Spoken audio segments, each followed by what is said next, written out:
This is the original esport racing game. This is iRacing.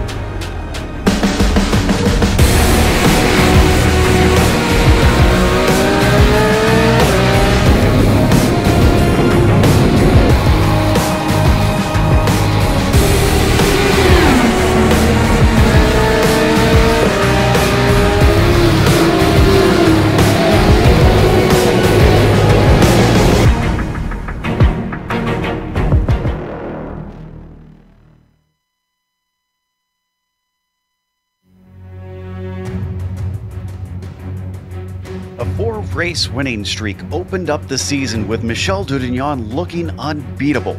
But having failed to top the podium since Suzuka, the Frenchman finds a charging Mick Claridge able to potentially overtake him in the points this round. Much to the fans' delight, predictability is out the window lately, and Road Atlanta doesn't look likely to embrace it. Will this Georgia track provide southern comfort to our drivers, or will they find the devil down here?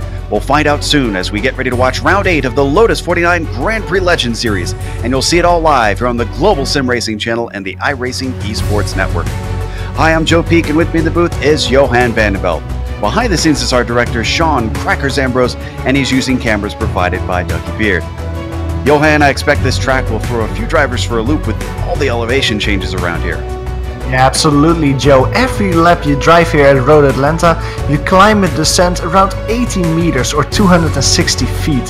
Now this up and down momentum combined with some very fast and sweeping corners really make the track feel like you're strapped onto a roller coaster. The track Road Atlanta was constructed almost 50 years ago and was mainly used for Can-Am races. Throughout the years it attracted numerous other racing series like Petit Le Mans and Camel GT, and funnily enough even in oval racing Road Atlanta holds a special place because the first road race in what is now the NASCAR Xfinity series was held here in 1986. Now the track in the Lotus 49 today, I would describe it as very punishing. Making a mistake will more than likely finish your race, as difficult curbstones and greedy gravel traps are waiting to punish any driver who visits them. Overtaking will be easier compared to some of the other tracks we visited recently, so look for drivers getting a good run through turn 7 to try and overtake going onto the back straight or the following chicane. It's almost time for quali, but before we go to this, let's take a look first on how the track is from on board the car. So strap in our GSRC Lotus 49 as we take you for a spin around Road Atlanta.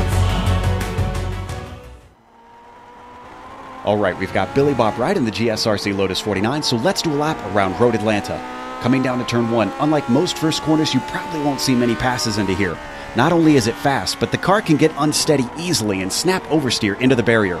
Up the hill, we now approach turn 3, which is incredibly tricky with its curved braking and completely blind apex. Finding the power coming out of here will also prove difficult because of the way turn 4 winds its way out of there. Then you dive down the valley through the S's, where you certainly won't be able to hold it flat out. It takes you into the awkward braking for 5. There's so many ways you can get this quarter wrong, so don't be surprised if more than a few drivers spin or end their race at this bend. Bleed onto the throttle, and finally you get a short breather on your way down to 6. You might see passes into here, but there's a fair bit of banking, so this is a swifter corner than you'd expect. There's no rest before 7 though, which is easily the most important corner of the track. It takes you onto the long backstretch where it's critical that you get yourself a good launch. This run down to the chicane will definitely be the most popular for overtakes, but it has its own hidden dangers. The lack of downforce on the 49 makes some of the crests and kinks rather sketchy. Even this last arc to the right needs a slight lift to keep the car settled. Down into the chicane, side-by-side racing happens through this left-right pretty often, but it's usually the driver who can find the power quickly and smoothly coming off that wins out. That can be tough with the crest under the Suzuki bridge. Finally, you've got a big lift coming through the final turn, and hopefully you've now finished a lap around Road Atlanta.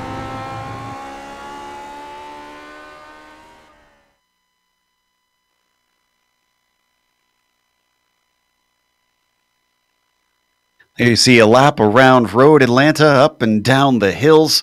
As we get ready to take a look at qualifying first, we've got to go through the championship points. Boy, I didn't think we'd be here a few races ago, but taking a look at the gaps between Michel and Mick, only 5 points now. Some of that helped by the drop weeks, of course. Now, Dave Price is a little ways back. Not impossible, but Dave has not had the legs on both Michel and Mick all season long so far. Billy Bob Wright a little bit farther back and forth. In fact, nobody changed last round at all. You can see Gary Teal also stays put well back 90 points, despite having a win this season. Johan, we've got the F2 championship. What has that done lately? Yeah, well, you were talking about Michel Dudillon basically being caught up by McLaren at this point of the championship, but the same cannot be said for the leader in the Formula 2 championship, because look at David Rossi. He currently has a 44-point gap to Hideki Koifisto. Looking at the last 4 or 5 races, he is really running away with it. Hideki Koifisto, Andrew Eng, Donkoot, luckily those drivers are still closed up a little bit together for the final remaining podium positions. But also Robert Reynolds, currently sitting in P5, he isn't sure there because he has 2 drivers in the form of Francisco Gutierrez and Alex Cameron breathing hot air down his neck. So David Rossi is on top, but behind him it's very exciting still. Now, let's take a look at the Constructors' Championship, and you can see the UK is now not only above France, but also the United States has surpassed both Dudignon and Boscas, who have contributed down there in 3rd. Finland sits in 4th right now. They continue to climb and prove themselves in this series, so I'm having to eat my words lately that the Finns have stepped up, in fact, in the Lotus 49 and found themselves some legs. Australia now sits in 5th out of those top 5. What about the race details? Johan, what do we have in store down in Georgia? Yeah, really quickly, the race here today in Road Atlanta is round 8 of our 12-round championship. You see 2 watermarks, means that there's 2 drop weeks, so the 2 worst results of each driver will be removed from their championship competition. The race distance today, 25 laps. The drivers have open setups, so they can change it just to the liking to basically defeat this Atlantean roller coaster, and the points pay out to 25th position. Now, this is not the only vintage series you can find on the iRacing Esports Network. We also have Camel GT a little bit later today. And on top of that, you can catch all the World Championship series on IESN. So knowing that, we highly encourage you to subscribe. There is a big red button that says subscribe here on their YouTube page. If you click that, you won't miss a moment here on IESN.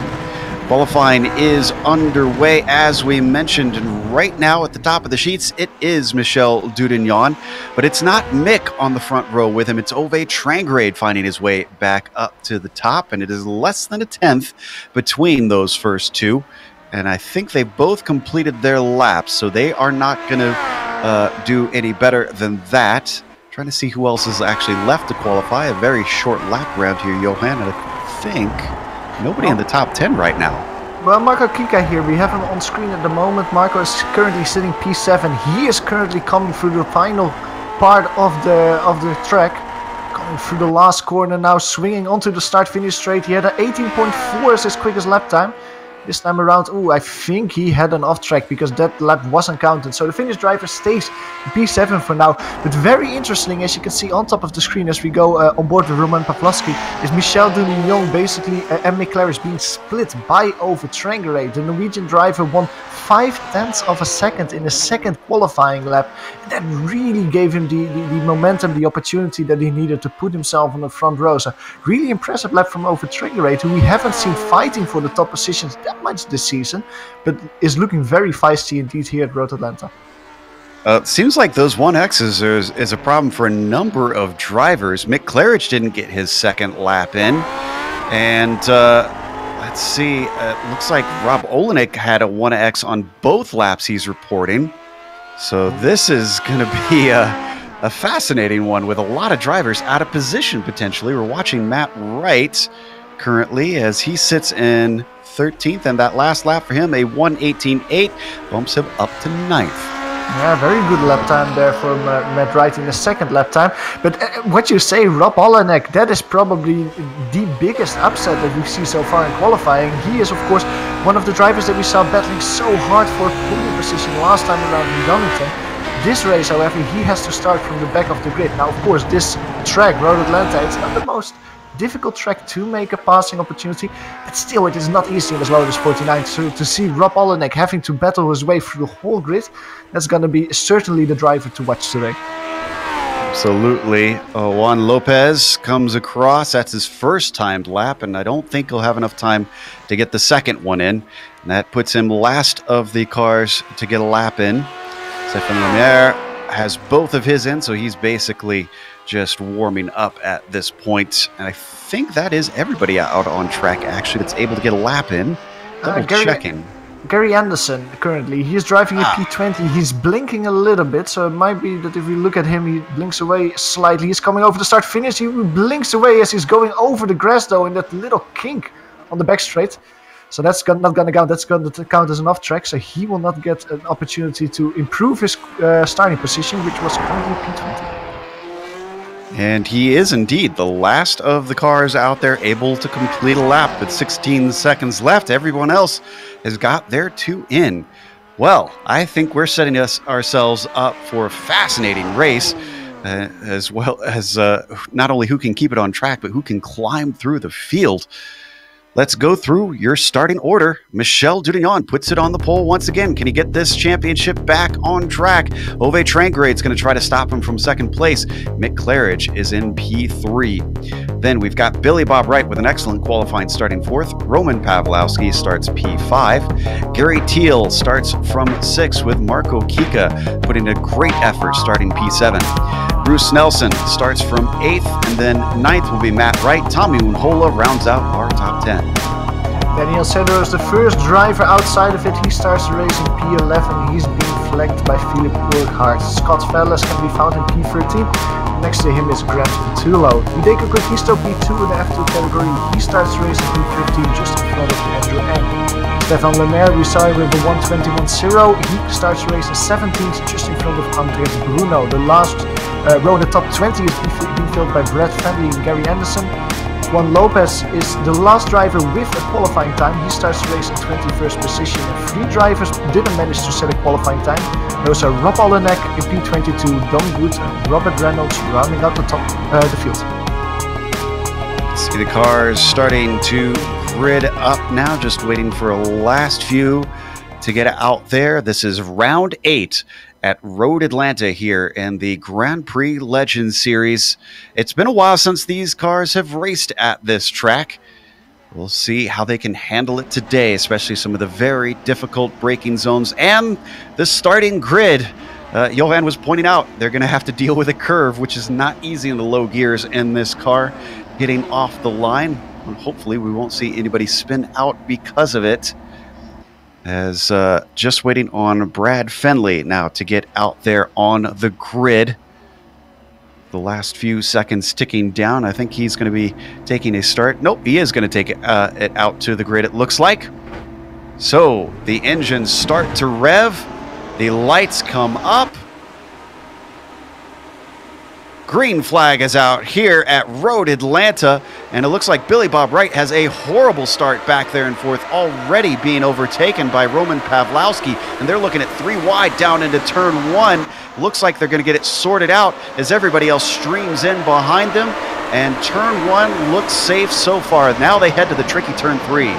But hear the music, the accordion is playing in turn 3. We see a little contact between Unhola.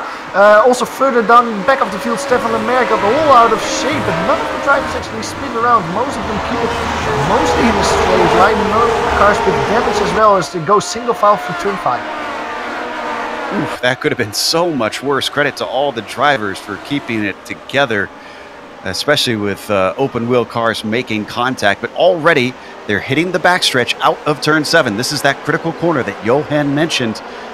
As they come down and start to pick up speed. Johan, one of the things that I always feared when I raced this track in this car is the way that it gets so loose over these crests. Yeah, absolutely, and especially in these cars, it's going to be even more of a handful. We saw Gary Anderson on top of the screen just blinking out, but also going over the grass between turn 6 and 7. He fell down the order several places. In the meantime, I'm taking a look at Rob Olenek, because he, of course, didn't have a qualifying time. He is fighting his way forward very quickly. Started in P22, currently driving in P14. Great first lap from Rob. Seven positions in the first lap. That is incredible from Rob. We're going to have to go find a replay of that at some point because that is immense. And Matt Wright's had a problem. He's off in turn 1. He's being joined by, who is that? Grant Patullo, also almost spinning through that first corner. Let's take a look and see what happened to Wright, because I completely missed what happened to him. Looks like he spun it on his own. Here we've got the replay here. Ooh, snapped under braking. Yeah, it's not loose. We saw in practice several drivers spin there as well, but mostly because they tried to take the corner as wide as possible and just braked on the grass.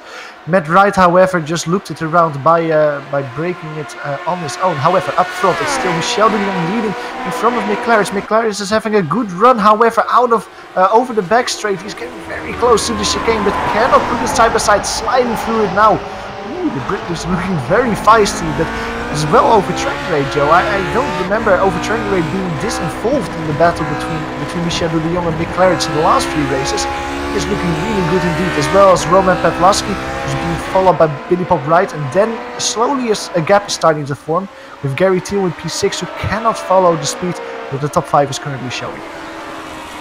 Yeah, I'd say that Mick is hustling that car, and just a reminder that he started in 3rd, so he managed to overtake Ove somewhere around that first lap. So we go back to 10th, taking a look at the train of cars here. This is being led by Unhola ahead of Sadro, Urquhart, Olenek, who's already up to 12th, and then Scott Velez at the back of these 5. I have a feeling we're in for a show. Already getting one right there. Rob Olenek going to stream out of turn 5 past Phillip, and he's now up to 11th. I think we might see one more gone down the backstretch, depending on how he gets off turn 7 here. He looks very clinical through that corner though, but also a little bit slow compared to Daniel Sadler in front of him. He had a great run and immediately won a few car lengths. Now, of course, you go up the hill here in this area of the circuit, so drafting will help you a little bit more, but the gap between Rob Olenek and Sadler is a little bit too big to try and move. At the same time, Anhola is being put under pressure by Daniel Sadler, and that battle for P9 will certainly help Rob Olenek just to close down the gap and really keep up with them. Daniel Sadler getting very loose. We talked about it over the crest once, twice, 3 times, sliding around 4 times now. Rob Olenek getting very close there. Cannot put it side by side. Wow, searching. Yeah, struggling with the car at the moment. Searching for the grip for sure. And despite all that, Olenek still stuck behind him. Such is the difficulty in some portions of this track to try and overtake. He gets right underneath the gearbox through 3 as we ride on his nose now. Rob having to stay behind him through the S's up towards turn 5. This is where he made his last pass, getting the power down off and over the crest. And once again, Sadro just can't find the throttle. And that's going to open up the door. Rob Olenek now finds himself within the top 10. Interesting, because I thought that most of the overtakes would actually happen going into the chicane. Basically, you had a good run out of here, you need, and then make the overtake on the back straight. But just the clinical way, the very good way that Rob Olenek is taking that turn 5 corner, he is able to set himself up every time for turn 6 in the last few laps by just being more clean, having more momentum, and just getting the overtaking maneuver, even though the straight is way shorter. Down in 14th, Hideki Koivisto in a bit of a battle. This is Matt Wright looking to the inside. Remember, Wright had an error in turn 1 early in the race, makes that one look easy. Behind them, that's Stefan Lemaire, who got away with a little bit of contact in turn 3 on lap 1. Now hounded behind Koivisto. Takes a little bit of a peek down the front stretch towards turn 1. Tries to outbrake him. He's given space. That's 2 positions and 3 corners. Koivisto tumbling down the order, unfortunately. Ooh, Stefan Lemaire immediately gets very, very loose there in turn 3. Has to go over the grass. Saves it though, but lose position to Koivisto, to Dungood. Andrew Eng behind him also getting by. Stefan Lemaire, after that overtake, immediately loses 3 positions by getting very loose going into turn 3. Number 17 discovering how tough it is to try and break in a curved line up towards one of these turns. Meanwhile, Rob Olenek already working on Unhola. That train of 5 has been disposed of incredibly quickly. He gets side by side, and as they plunge down the hill towards the chicane, he is already well past in the braking. It looks like Unhola takes a small peek down into the chicane, but there's nothing doing there. Olenek now up to 9th. Great overtake from Rob Olenek, but also really interesting to see the hands of Tommy working as he was going through that kink on the back straight, because he was having the outside line, and because he had the outside line he was almost losing control of the car, had to save it, lost momentum, and that was also low for Rob. Rob, who's currently sitting in P9 now, not that far behind Rob Snelson. I'm wondering, Joe, how far can Rob go, because he already gained 13 positions in the first 6 laps of the race. He's really making short work of the people. Ooh, look at this battle for the lead, though. Claridge looking to the inside of turn 6. He can't get it done. Michel Dudillon chops him off down at the apex. But this car of the Brit is all over the place. That's the second time that we've seen him absolutely slide it through a corner. And somehow in all this, train grade is not all over the back of these two. Would have thought that he'd be right up on the gearbox of the number 2 car. The overtrain grade saw what happened last time around in Darlington. He's just eating popcorn and waiting for what's going to happen. But at the meantime, Mick Claridge is just way quicker than Michel Dudillon. And to be honest, looking at the practice times earlier today, I would have suspected the Frenchman driving away from it. Of course, the weather has just changed a little bit. We can see cloud cover has visited the circuit. The current track temperature is only 27 degrees Celsius, 80 degrees Fahrenheit, as you see. So it's still a little bit warm. Let's see how this will affect. Oh, Mick Claridge there, making a mistake in turn 3. That actually might have been a slowdown penalty. As we go to P9, the battle of Olenek and Tommy Unhola is heating up again. Oh, they almost come together as Olenek goes a little bit too hot into the corner. All that progress gets thrown away. He collects the car before it runs into the wall, but 3-4 cars go by. He's back down to 13th already. Well, it could only work for so long, but that's the first time we've seen him make an attempt at a pass that was throughout braking, and it didn't seem to go well. And why did it happen? It was because Rob Olenek had a cut course penalty. He cut the course in the chicane on the end of the back straight, as we can see him here losing control in turn 3 and going for a spin. He lost control in the chicane at the end of the back straight, had to lose a lot of time, and because of that he was overtaken again by Tommy Unhola. He really tried to save that position by the overtake. That spun him around. Oh, what a shame for Rob. You can see that number 3 on his car. He really was meant to be much higher up. Now, in the meantime, we don't need a replay, but Roman Pawlowski pulled the car off and then parked it. And right now, actually, Rob Olenek making positions up already. He's up to 11th just since that replay. That's 2 positions. Boy, this guy is not letting anything hold him back. And looks like Pawlowski has taken a tow and is now in the pits. I'm not sure what's going on there. Grant Petullo is the only other one who has had a DNF today. We've still got 22 cars out on track. For the lead, however, Mick Claridge is extremely close to Michel Dudillon coming out of turn 7. He has a great run over the back straight now. Really in the draft, they just passed some lap traffic in the form of Robert Reynolds. That meant that Michel Dudillon had to take a wider line, and that's hurting him now. On the inside, it is Mick Claridge. He's past him now, going to the braking zone. He brakes a little bit late. If he can get it slowed down on time, he has P1. That is Mick Claridge getting the lead here at Road Atlanta, passing Michel Dudillon for the lead. Made Michel Dudillon look like he was standing still. Did he lift or let him by, or what happened there? I think that Michel Dudillon, maybe you can go to a replay of that, had to take a slightly wider line through turn 7, and that wider line was just losing the momentum that he needed to get a good exit there. Let's take a replay at that and see what exactly happened and what my initial thought was, if it's actually correct, because you can see them here passing on the inside. This is really past that, but basically they passed Robert Reynolds. Michel Dudillon had a wider line, lost momentum because of that, and Mick Claridge was all that he needed to get by. Well, your one assessment about Mick being faster seems to be coming true, because Michel is not exactly on top of him right now. He's still chasing, but it's looking like Mick is inching away bit by bit. We're not even halfway through this race. This bodes very well for Mick's championship hopes. I believe if they finish where they are now, it will tie things up between the two. Yeah, exactly. So it's a very important overtake that Mick just made. Almost Michel gets very loose. He actually spins it around.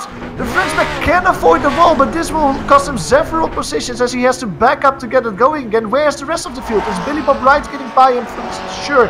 Gary Thiel also getting by him now. Over the crest, let's see, Grandpa too low. Now Marco Kikas a little bit too far behind. That's P5 for Michel de Dion, losing several positions with that spin. A flawless start to the season for the Frenchman, and suddenly it's like he can't avoid mistakes. The rear of the car coming around into the chicane, can't stop the spin, and then like you said, look at all the time he loses waiting for cars to go by and have a safe re-entry. He's going to have a lot of work to do. As we come back live, Claridge just set the fastest lap once again last time by. Ove Trangrade is keeping him honest. We should say all this time focused on Mick and Michel. We haven't really seen that the Norwegian has still been in the game. Absolutely, but I think that McLaren at this point of the race can just calm it down, make sure that he doesn't make any mistakes and really consolidate that lead, because if he finishes where he currently is, it will be the first time this season that we have someone else than Michel de Dion leading the championship.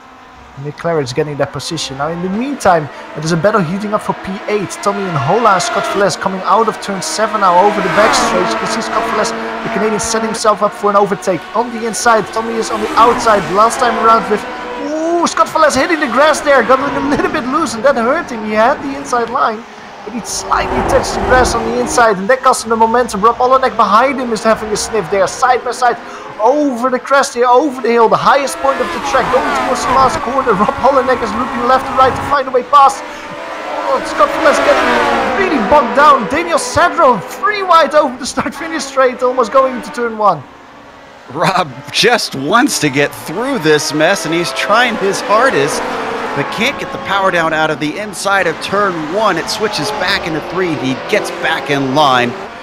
What a battle we saw between Velez and Unhola there. Incredible control from both of them. Meanwhile, plugged up behind them, the Tiger car of Rob Olenek, still searching to recover, not just from a bad qualifying, but from his own errors. He's stuck in 10th and just going to have to wait. They get another opportunity though as they come out of the final corner, as we are seeing here. It's still Tommy and Hola out of it first. Scott Velez this time around is a little bit further.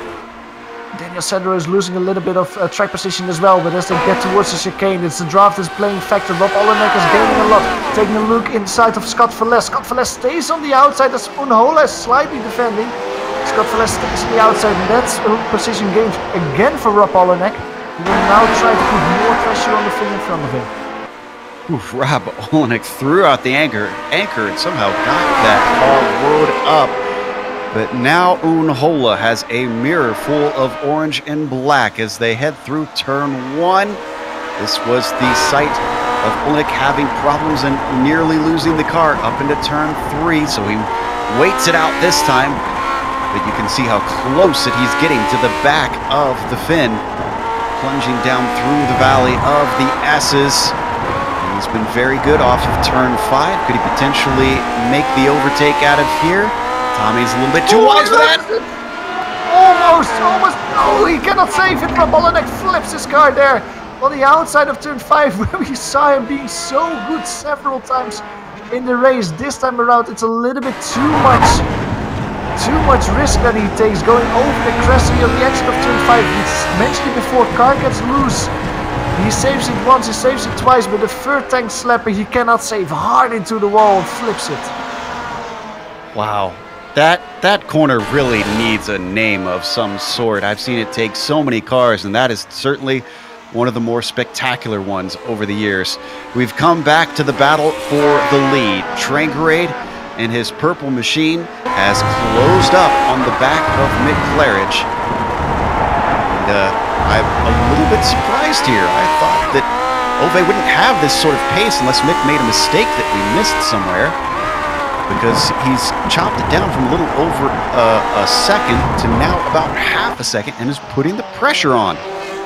last few laps, McLaren just cannot find consistency. He's hovering around the 180 per lap. Now that's still extremely quick, but if you compare it to over track rate, he's doing 1/17 and a half consistently. So the Norwegian just seems to have found a little bit more pace at this point of the race. The track temperature is heating up. Now the sun is back. It's currently 29 degrees Celsius, a little bit above 80 degrees Fahrenheit. That's maybe helping the Norwegian a bit. In the meantime, we don't have to go for him, but Michel Dudion has found his way past Gary Thiel. So the Frenchman is currently back in P4 and he's closing out the gap to Billy Bob Light, who's currently in the last podium position. Yeah, poor Billy Bob's been a little bit in no man's land, but he's going to get some company soon. He's dealing with lap traffic. Michel Dudignon now close to a second behind. There you see the number 10 of the Floridian as he comes up the hill towards turn 3. I have a feeling that he'll not be able to hold Michel back very hard, but Billy Bob knows how to defend. He knows how to fight. We'll see what kind of mood he's in today. We're now past halfway through the race. And before the battle will heat up between Billy Bob Wright and Michel Dudillon, let's hop back quickly to the battle for P8. Tommy Mikko and Holla is still put under pressure by the drivers that we saw. Rob Allenek has gone, but Scott Velez and Daniel Cedro are still there. Philip Urquhart last time around was also there, but he has lost a little bit of time last time around. They're encountering some lap traffic in the form of Grant Petrillo in front of them. He's currently driving one lap down in 23rd position. So coming around turn 6. We've seen it several times, and this is one of the points that Tommy is being put under pressure. The exit of turn 7 going towards the chicane, but the traffic of Grand Petrillo is helping Tommy here a little bit. He can get a good run out of that and maybe break the draft a little bit to Scott Velez. I'll stream around the lap car. Great job, Grand Petrillo, to let everyone through here at this point. He's the last car running on track. He did go into the pits for a while, but came back out. I tell you what, though, it's fascinating to see that this train split up when Olenek came through the first time, and now it's all back together, and it's all the same cars, I'm pretty sure. So you talked about accordions before. These drivers certainly find themselves making a little bit of music here today. And did Koivisto have a problem? I don't know about Koivisto, but in the meantime, Michel Dudillon has gotten P3. He has found his way past Billy Bob Wright. Billy Bob Wright had a horrible last corner last time around. Hit the grass a little bit, got sideways. That was all the momentum that Michel Dudillon needed to find a way past the American. Looks like we got it on a replay right here. Ooh, this is certainly not a place you want to get into the grass. No, but great save from Billy Bob Wright to not spin it around and ruin both their races. But he's kept it in a straight line. Unlucky for the Floridian that he lost that podium position. But he still has a few off Michel Dudillon in front of him. Michel Dudillon currently is sitting, however, 12 seconds back over Trangerate, who has closed the gap to McLaren's down to less than 1 second. Back in 8th, Velez had a little bit of a peek on Unhola. He got a run, but I guess his car got loose because he suddenly dropped back from the fin. The number 7 car still at the front of Velez, Sadro, and Urquhart. He is withstanding an immense amount of pressure so far this race, which we've seen Tommy do before. He's been getting a lot of good training in that realm. He's feeling the cork on the champagne bottle. The bottle is being shaken and shaken. He's just waiting to see how strong that cork is on top of the bottle, because behind him the battle is heating up. Daniel Sandro this time around taking a look on the inside of Scott Velez and the SS. Cannot make it stick. And like you said, Philippe Urquhart just closing down the gap to the drivers in front of him because of this battle. This time around going to turn 5 is Daniel Sandro going very wide. Losing track position immediately to Velez, and that might give Urquhart an opportunity to get himself back into the top 10. Boy, Tommy is definitely hustling the car, though, because we saw him out of 5 get a little squirm on the power, trying to get away from the likes of Velez. Once again, stays close down the backstretch, but the draft, as powerful as it can be in this car at high speeds, doesn't seem to be helping enough for Scott to be able to have a go down to the chicane. He takes a peek anyways. Tommy's not falling for that one. He chops him off at the apex, weaves it through the chicane, and completes yet another lap here at Road Atlanta. Battle for the lead now heating up, though. Ove Trangrade has it down to 0.4 of a second. He has been working hard, and I don't think they need to worry about Michel Dudillon. They need to worry about traffic now. That is Juan Lopez, one of our newcomers, trying to pull out of the way. Dutifully gets off to the side for them. Then, of course, Andre Bruno on the backstretch, pulling off to the right. So Mick Claridge hurts slightly, but doesn't offer Ove quite the chance that he wanted. Less than 0.3 of a second though as they're coming up the chicane. Can Ove Trangrade take a look on the inside? Maybe the little dive bomb there. He stays single file though this time around. He needs a good run through this section of corners over the crest here to maybe take a look on the inside of turn 1. It seemed like Mick Claridge was a little bit sliding there going over the crest. Keeps it going straight though with a lot of momentum through the final corner. It's still the same way around. Ove Trangrade isn't close enough, so he has to follow for another time. But the Norwegian has now consistently brought down the gap to under a second, maybe to under half a second. He's really putting the pressure on Mick Claridge now, so we might actually not see Michel or Mick winning here in Road Atlanta.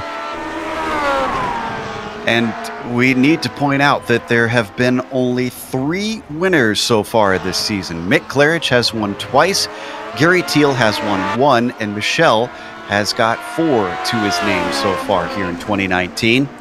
So could we see a 4th different winner with Ove Trangrade? Well, we'll find out in 8 laps, I suppose. Michel Dudillon trying his hardest to run them down, but he certainly doesn't look likely to do it unless these two start fighting a whole hell of a lot. Backstretch once again as we ride on board with Ove Trangrade, the Scandinavian, staying in the tire tracks of the Brit. And credit to Mick, he has been managing to hold him back so far. He's as close as Ove's been getting. It's like Mick's been just holding him at arm's length. In control of the situation, it seems like Mick Claridge is. However, I think outside of his control is the lap traffic in front of him. Brad Fenley, oh, very good from Brad, just taking the outside line in turn 1. That lets both Mick and Ove get past very easily to get towards turn 3. This time around, like you said, Ove Trangrade seems to have lost around 1 car length compared to where it was last time around, but there's a lot of traffic in front of them. Gary Anderson is currently the driver just in front of this pair. He isn't that far ahead either. He immediately stops on the inside of turn 5. That lets both of them past. But this lap traffic might actually play a factor, Joe, because there's a lot of cars in front of them that are just slow enough that it might be reeled in before the race is over.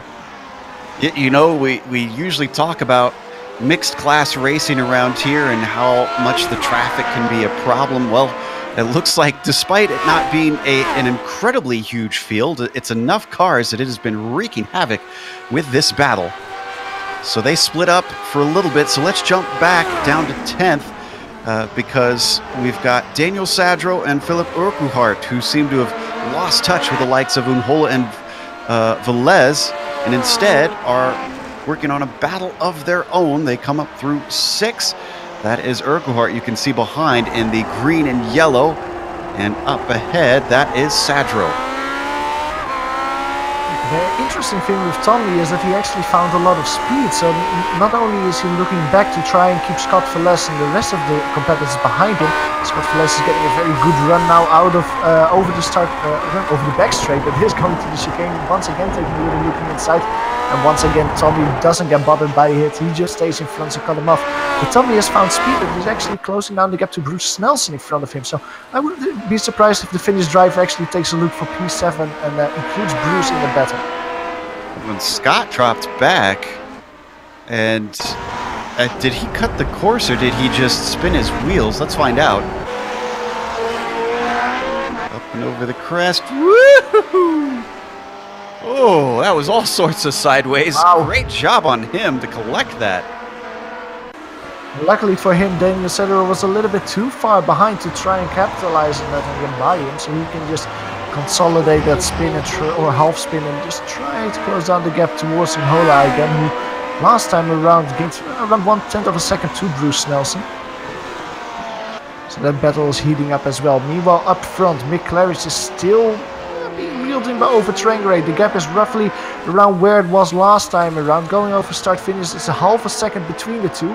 In the meantime, Michel Dudillon cannot close down the gap, however, to Mick and Ove Trangrade. It's still around 12.5 seconds. The French driver just seems to be driving away from Billy Bob Wright and having to settle for P3 here. And I don't think Billy Bob's too surprised about that one. He knows Michel well enough that he'll be hard-pressed to try and keep pace with the #1 machine. Still, I'm sure he'll be happy with a 4th place. The battle for the lead coming up on some more traffic now. Stefan Lemaire pulls off in a very good spot. They catch him on the backstretch, so that'll be very handy for them. But up next, they've also got Hideki Koivisto. And I don't think they're going to catch him on the backstretch. This could prove a problem here in the first half of the course. And of course, Hideki Koivisto is battling with Stefan Lemaire for P15, I think it is. It might be that Hideki Koivisto opts out for a move or a position where he lets the 2 leaders by, where it doesn't cost him a lot of time.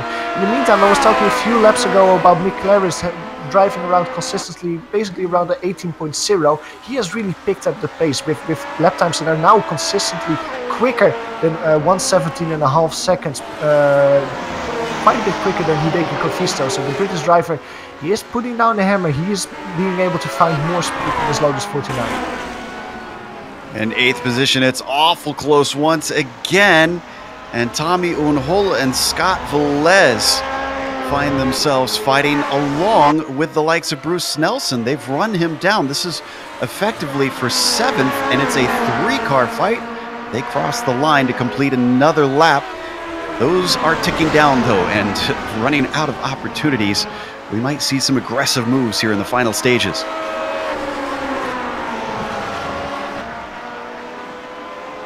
Up around turn 3 over the blind crest. Nelson collects himself and starts to pull away a little bit. A little error is only what cost him some time. Oh, Don Good has had a big problem. I think he's managed not to hit anything. This is in the chicane, and he gets it going once again. Basically the same what Michel Dunian had earlier in the race, just spinning it around. Luckily for him, he didn't hit the wall as well. He lost quite a bit of time. Don Good is driving around in P15. He is one of the drivers being 1 lap down in this position. And with that spin, he lost the position to Hideki Koivisto. But he's still in front of Stefan Lemaire, so he's really right in that battle now for P14. That was Andrew Ang that we saw having the sneak by. Don Good got spun into the wall just now by Stefan Lemaire. Stefan Lemaire got really close up to him on the exit of turn 3, and I don't think Stefan expected Don to be a little bit slower there. And he spun Don around hard into the tire barrier. You can see him on screen having a little bit of damage. So we go to a replay of that incident. Yeah, Don is struggling with his car now. I think that he might have damaged, and that race is over. We can actually go to replay of the incident. You see Don Good going through turn 3 here. Just getting completely bogged down, spun around by Stefan Lemaire, and then hard sent into the wall. Oh, that is such a shame, so close to the checkered flag. Knowing Don, he probably would have liked to have been able to take it to the end, and maybe he will still try to do that. As we watch the replay from Onboard, the Frenchman. Yeah, he was following at a good pace, and I think you're right, it was unexpected, so I don't put the blame on Stefan there. Up at the front, 0.3 of a second separate Claridge and Trangrade with 2 laps to go now. How desperate is Ove? I don't believe he is in the championship fight, so at this point, as far as I can tell, the win is all that matters to the Norwegian. Yeah, absolutely. If I was over Trangrade, I would want that win. I would be able to show to myself that I'm quicker than Mick Claris, the championship leader after this race, that you cannot beat him in a 1-to-1 battle. This is probably one of the best opportunities that he has. He needs to be very smooth here through turn 6 and through turn 7. Set himself up. There's no lap traffic near them. Juan Lopez is around half the back straightaway. He will not play a factor here. Ovi Trangrade is having a good run, around 3-4 car legs between the two. He is not opting for the draft at the moment, as Mick Claris is just swerving a little bit left-right to try and break it. Ovi Trangrade very quick through the kink here, close enough to maybe take a look on the inside. It stays there. Single foul. He wants to stay close, but doesn't want to try and overtake Miniv yet. Trangrade's missed 3 races this season, so at this point, it is now for pride and fun. Mick Claridge, though, is in a championship fight, so he's got to think long-term. 2 drivers now on the white flag lap. with different scenarios facing them. How are they going to elect to take it? Up to turn 3, Trangrade closes in. This is some of the closest we've seen him be. Around turn 4 and down into the valley of the S's. Hard to pass through here. He drops back slightly.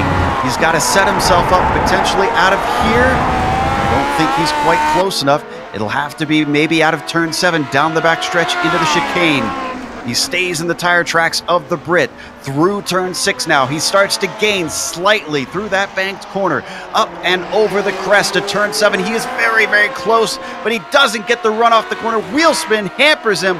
That might be all she wrote. It depends on if Mick Claridge can keep it steady all the way to the checkered flag. Down the backstretch, they got a little bit of lap traffic up ahead of them. Will that come into effect? It's a newcomer, Juan Lopez. He's very slow into the chicane. And he holds up Mick Claridge coming through the second apex. Ove Trangrade knows it. He goes to the outside, tries to find the power, but he's a little bit too wide, and Mick Claridge manages to salvage it in the final corner and takes the win.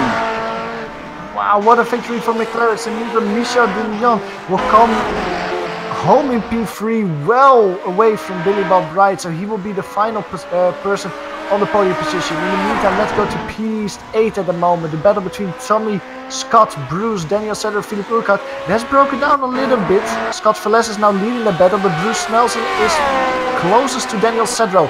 This is the battle for P7 to P10 or P11 at the moment, with Scott Velez leading. Tomo Mikonola taking a little look on the inside, but too far away to make anything stick. They have to get through one more corner, the final corner over this crest.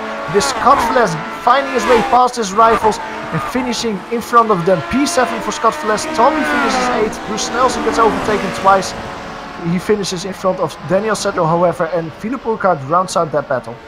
Bit of a shame that we didn't get to see Velez's overtake on Unhola. He had been working on that for a long time. That's going to be the last of our cars on the lead lap coming across. So we'll take a quick break here on the Global Sim Racing channel. We'll come back with the official results as well as driver interviews. Stick around though, because on screen you're going to see all the upcoming races here on GSRC.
Welcome back to Road Atlanta. We just watched round 8 here in the Grand Prix Legends Series. Mick Claridge gets his 3rd win and now leads the points championship. Ove Trangrade followed him home. There's some debate on whether or not Trangrade lifted and let Mick take the win due to the lap traffic. These guys, gentleman racer really tends to describe them. You can't say enough to the sportsmanlike conduct that they play with each other. Michel Dudignon winds up in 3rd despite being on the pole.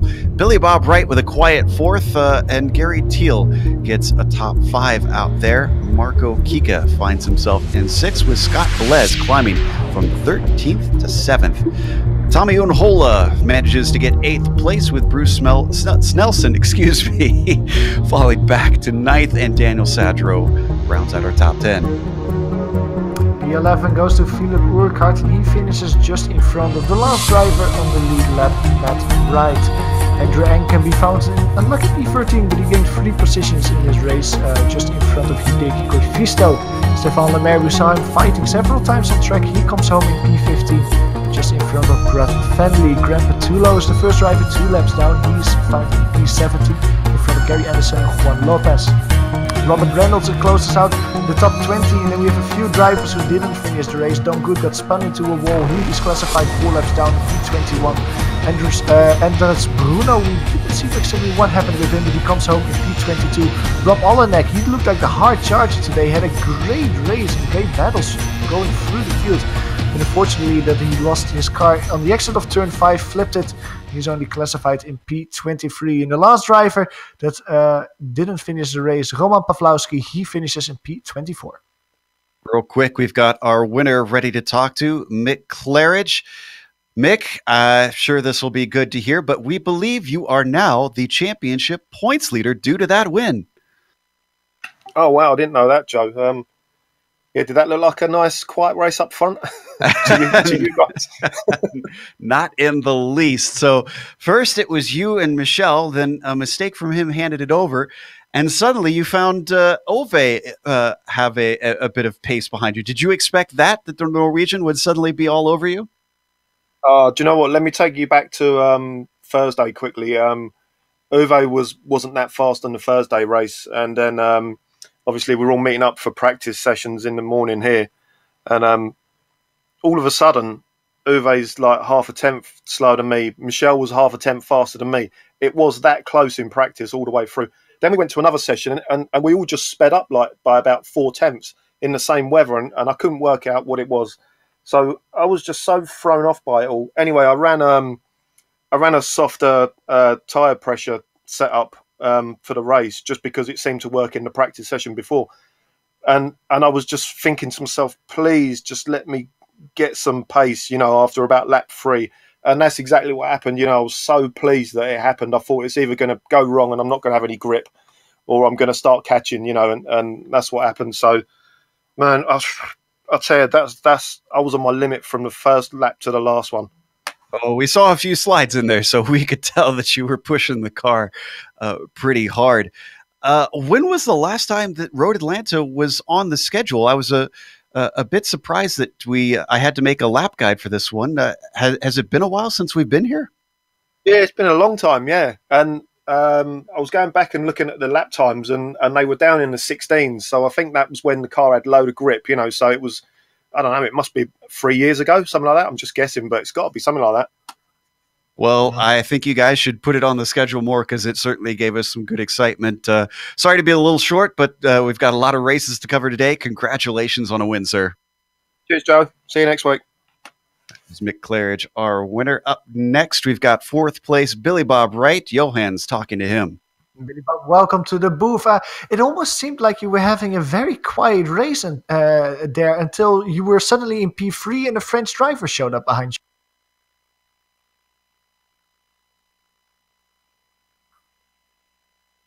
Looks Billy like... Bob, do you got a copy? He seems to be muted.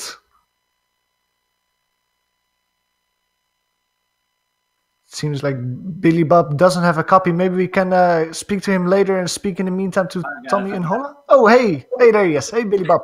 Billy, welcome to the booth. I was saying, like, it seemed like you had a really good, but also a little bit quiet race out there until suddenly Michel Dudillon showed up behind you.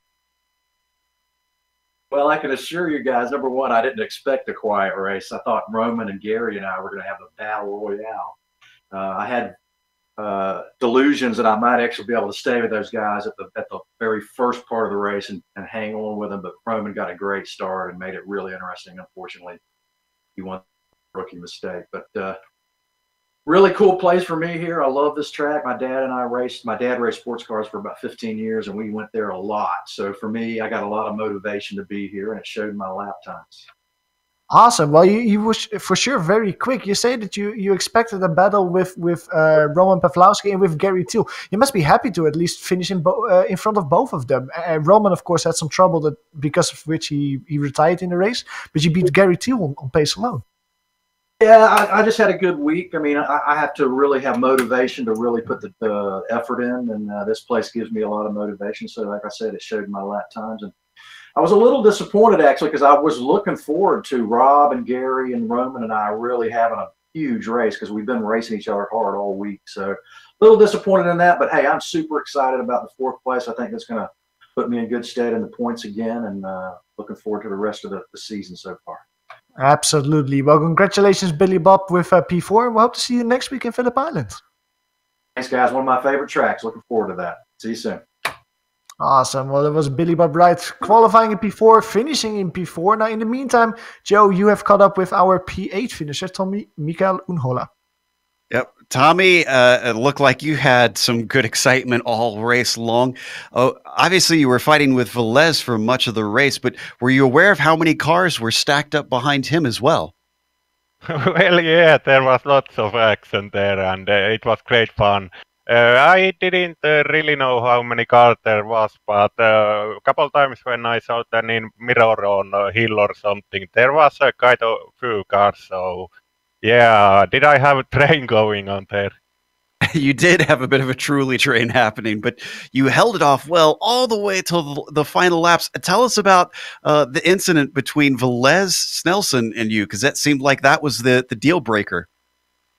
Oh yeah, it was. There was a slower car, blue flagged car, and I think he made late move or something unexpected. So Bruce took a slowdown penalty there, and I thought I don't want to attack on that, so I went bit on defense and showed to him that he can take a corner, and I might be remembering things in wrong. No, it happened after that corner we went, and yeah, Scott took me there, yes, on inside. Yeah, it was really good on the first corner, and there were really good attempts and everything on the race. So I'm a bit confused what situation was what.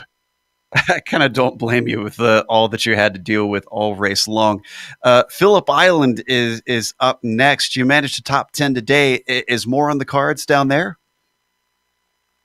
Well, I have to look at timings. I'm driving up Mount Panorama to 12 hours next week, so I'm not sure if I can make the race, but I'm going to see if someone else starts it and I can drive this. I think it's possible to do something like that. So, yeah, I'm actually really excited. I have been very busy on Saturdays, so I have missed all these races. It was actually first race of season, I think. Yeah, it was with this car, and I was so busy that I had exactly 1 hour of practice, so I was really careful today, and only plan was to keep it safe and try to be careful, and I'm not bad at defending with this car, so it was pretty fun with that. So I think I can practice more for next week and see if I can make it. Have to look. I think no, yeah, I actually guess I can make it. So, yeah, I'm looking forward to it. Oh, we look forward to having you back. It makes it even more impressive what you did today. Well, congratulations on winding up in 8th, and can't wait to see you both at Phillip Island and Bathurst. Yes, thank you, and see you there. That was Tommy Unhola that we were talking to. We got to close up so that Sean can get ready for our next broadcast. We want to give a big thank you to the Lotus 49 community and to iRacing for bringing us back on the iRacing Esports Network. Again, if you can, subscribe, please, so that you can catch all the action on IESN. We want to give a big thank you to the companies that provide the software and hardware for our broadcast. You can see them listed here on your screen. Additional thanks go to Eric Ekholm and June Lalonde, who provide our wonderful music. See the screen for how to get a hold of more of their great work. Thanks to the team today, Johan, Sean, and Doug. If you'd like to find out more about GSRC, including upcoming races, you can find it at globalsimracingchannel.com. You can also check us out on social media. We're on Twitter at GSR Channel, Facebook, the Global Sim Racing Channel, and Instagram at GSRC_brand. Don't forget, head on to our page on GSRC and click our big red subscribe button too, so that you don't miss a moment on the Global Sim Racing Channel. As we mentioned, going down to Australia for another Australian race, not just the 12 hours happening next week. That'll be Saturday, February 9th at Phillip Island, 8:30 a.m. Eastern. We have upcoming races for other series listed on the screen, so check those out and mark them down on your calendar. But until next time, race clean, race hard, and we'll see you on the track.